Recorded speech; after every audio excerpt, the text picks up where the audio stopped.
we have next week, you have planned to bring in a bill which is going to lead to some of, if not the most unaffordable rents anywhere in Europe being increased even further, as market rents will then dictate what any tenancy that ends can be set at, right? Market rents currently €2,600 a month, more often in Dublin, more often 3,000 or even 3,500.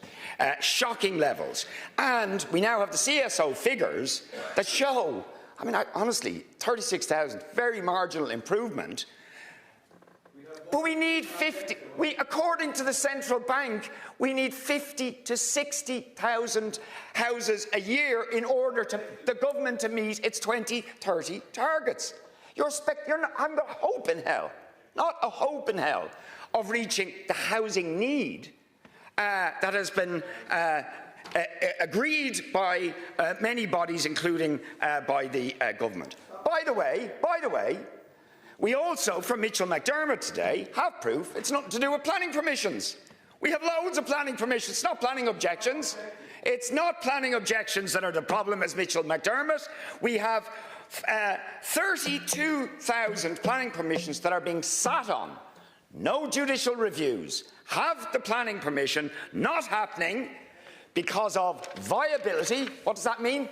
Profits. Profits for your developer friends, or the lack of infrastructure, water infrastructure, because we know from Irish Water they are only being given enough money by the state for 30,000 units a year when we need 50 to 60,000. So you're not putting in the infrastructure, and the developers, the landlords and the investors.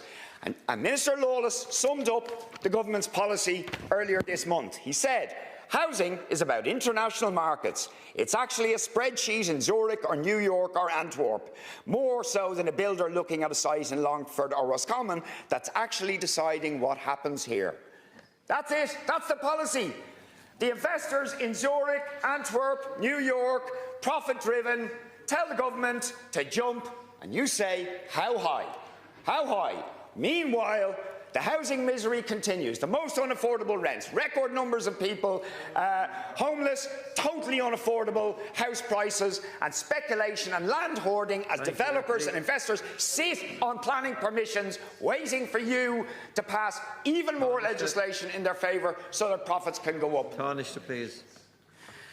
Well, look, I know we come at these things from a very ideologically different place, but I mean, we need private investment to outbuild homes. Like, we don't wish to live in a country, by the way, where every house is built by the state. Can I just be kind of clear about that? We want to build social homes, and I think we're on track to build a very, very significant number this year. We'll have the figures for 2025.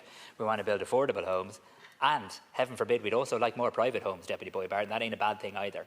There's lots of people who want to move out of their box room into the first home. They're not looking for a local authority home in all instances at all. They're actually looking for a home to buy. We do not need a single further unaffordable home. Not a single one. Okay, what we need is affordable homes. I didn't say they should all be social. I said they should all be affordable or social. The problem is that houses being delivered with rents of 3,500 or 600,000 or 700,000 euro are totally unaffordable to ordinary people, but they're very good for investors. So we're saying we need a state construction company to deliver the infrastructure you accept you're not delivering, to deliver social and affordable housing. We need a no-fault eviction ban so people don't get evicted through no fault of their own into emergency accommodation, including increasingly older people and very vulnerable people. We need to stop the speculation and the land hoarding, and we need to stop dancing to the tune of investors in Zurich and so on, in order to deliver the housing that we want. And by the way, on my own personal record, one of the developments we opposed, we said there should be more social and affordable housing because we were only getting 10%. We opposed it, and we got the social.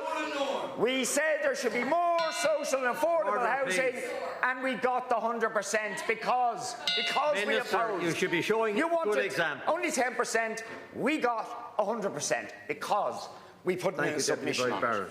Tánaiste to respond. Well, I think Minister Carol McNeill is reminding us of the irony of knocking on doors looking for votes on the same doors that you oppose ever being built. Is something we should all reflect on in this House as well. We all come under pressure in our community, object to this, object to that. Sometimes it's about leadership. Well, let's you guys can take this up in Dún Laoghaire, but I think it's a point worth considering. And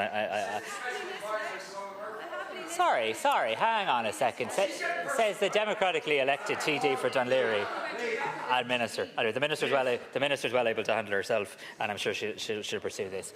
There is a direct correlation, though, between supply and demand. So you're right around affordability. We all want to see more affordable homes. But we do know one of the things that drives up price is that there's more demand for homes than there is supply. And therefore we have to increase supply. And I think we agree on that point. But I fundamentally disagree that we don't need more planning applications, that we don't need more planning permissions granted.